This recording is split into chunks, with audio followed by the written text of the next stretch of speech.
Qual a importância da inserção de toda a complexidade do cluster naval na discussão proposta pelo Seminário de Economia do Mar?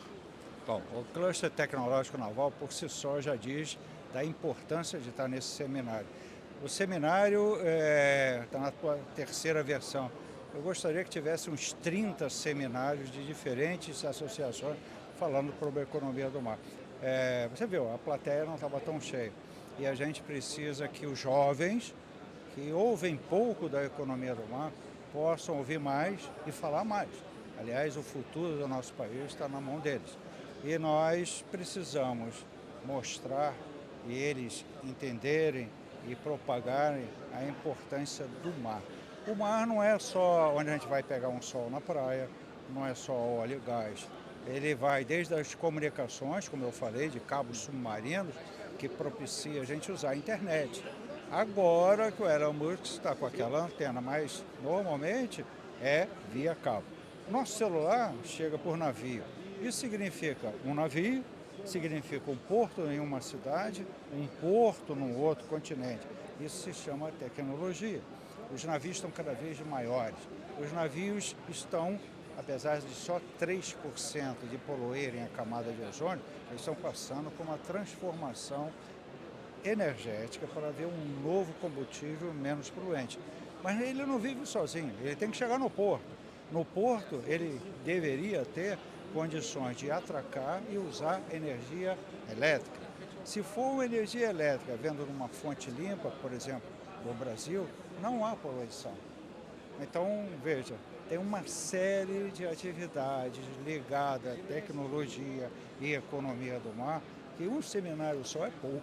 Então, quando você fala em cluster naval tecnológico, você não resume a operação apenas de navio ou a operação apenas de porto, mas de toda a complexa rede que envolve o comércio marítimo internacional. A economia do mar ela vai até do conhecimento, né?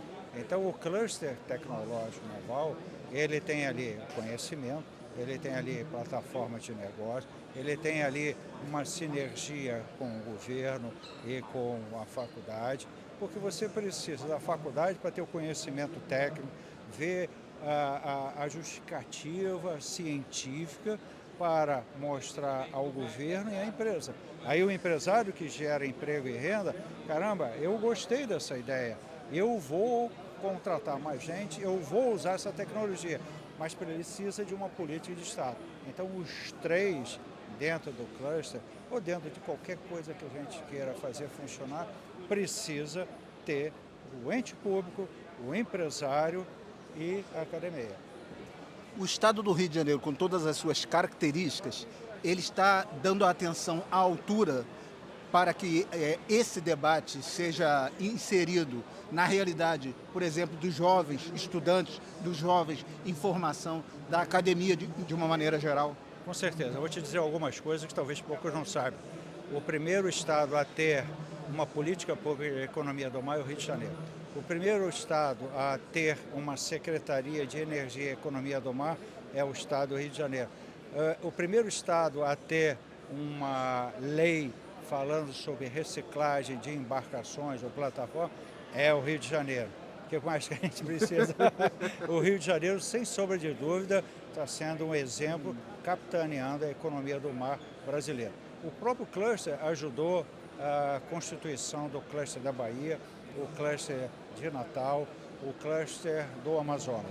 Clusters são unidades isoladas, independentes, para atender vamos dizer, a tipicidade, a característica daquele local. O cluster ele é regional. Então você pode ter cluster, como nós recebemos na semana passada, de robótica submarina de uma cidade na Suécia que tem vamos dizer, uma característica de investir, por isso é uma referência em robótica submarina mundial. Vieram ao Brasil e, entre vários locais que visitaram, foram no cluster, onde nós fizemos um B2B entre nossas empresas convidadas e esse cluster. Transferência de conhecimento, tecnologia. Pela sua identificação, eu devo entender que o senhor é originário da Marinha de Guerra. E eu queria saber, as Forças Armadas, especificamente a Marinha de Guerra, porque o Brasil hoje tem no desenvolvimento dessa indústria naval uma preocupação muito grande, um projeto em nível mundial, que é de construção de submarinos em Itaguaí, inclusive da possibilidade de breve da construção do primeiro submarino nuclear construído no hemisfério sul, não é isso? Exatamente. Então Aí vamos eu lá. pergunto, a Marinha do Brasil está preocupada em difundir e interagir para que esse conhecimento chegue a outros setores da sociedade? Bom, eu entrei na Marinha em 1974, então um bocado velhinho. Eu estou na Marinha então há 52 anos. Desses, 10 eu estou na reserva. Desde aquela época a Marinha fala uma coisa chamada mentalidade marítima, de longa data. Até que o almirante Guimarães Carvalho teve uma ideia de chamar a nossa região costeira, cada vez ela é defendida na ONU para ter uma área, por exemplo, a margem equatorial, ela foi defendida na ONU para ser brasileira com conhecimento da Petrobras, com conhecimento técnico da Marinha e diplomacia para dizer, esse território é nosso. A Marinha, ao criar a Amazônia Azul, ela deu nome a uma área estratégica geográfica. Então a Marinha está há muito tempo falando isso. Não é à toa que o plano estratégico da Marinha até 2040 diz incentivar a criação de clusters marítimos no Brasil. Veja, a Marinha está falando em 2040.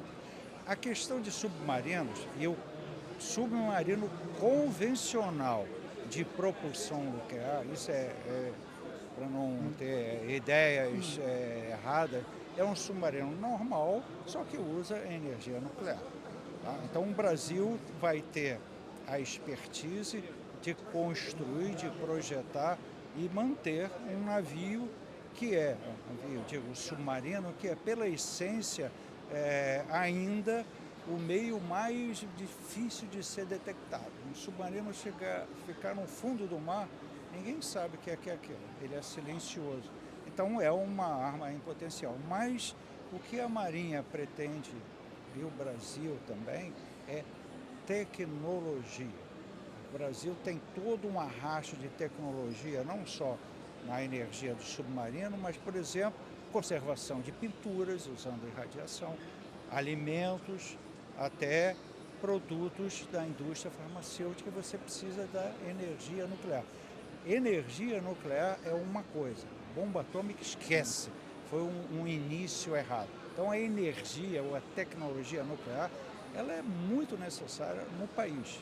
O senhor falou uma coisa certa, né? A bomba acabou estigmatizando o potencial da energia nuclear. Né? Mas pense em energia como uma hidrelétrica, como energia solar, como, outros tipos de possibilidade, eólica. Né?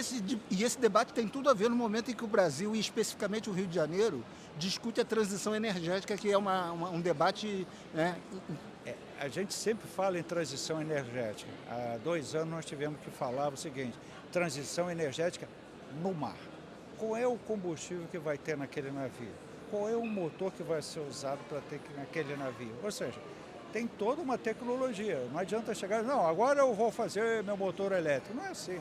Você tem que ter toda a parte estrutural e preparado, porque imagina nosso comércio exterior, mais de 90% é de navio. Eu vou chegar com um navio elétrico na China, vai ter alguém para uma tomada? Então é uma série de combinações estratégicas, geopolíticas, oceanopolíticas que estão em jogo. Muita estratégia política. Tecnologia se tem. De um lado se pensa em amônia, do outro lado, como o Brasil, biocombustíveis, que você tem até de restos de animais, você tem a cana-de-açúcar, e tem o proálcool, que é uma beleza. Agora, nós temos que fazer adequações à bordo. Então, um evento dessa natureza tem tudo a ver com esse debate que o senhor se refere. Tudo a ver. Agora, para concluir, Almirante, a sociedade brasileira acho que ainda não se deu conta da dimensão que foi essa conquista da fronteira marítima do Brasil, né? Não. Conquistada junto à ONU, é isso? O nosso mar territorial, o mar territorial de qualquer país, ele tem o básico e tem aquele que o país tem que alegar que aquela área é do país. Como é que se faz isso? Você tem que ter todo um embasamento científico, você tem que ter todo um trabalho de levantamento de dados, a argumentação na ONU, e isso é discutido e depois de um longo debate, essa área é sua. Então a margem equatorial é outra. A outra área é a elevação do Rio Grande. Não sei se sabe, aquela área é do tamanho do estado do Pará, gigantesco, em que tem áreas lá, profundidades baixas e outras grandes. O que se pensa hoje os países desenvolvidos? Volta e meia sai um insight em alguma reportagem, mineração no fundo do mar. Porque os países desenvolvidos já estão secando petróleo, países norte já têm dificuldade em energia. E depois o que vem? O mar, lá no fundo, o que tem? Então isso tudo é muito estudo, é muita tecnologia e tem tudo a ver com esse e com vários outros seminários que vem a ter. Obrigado, obrigado.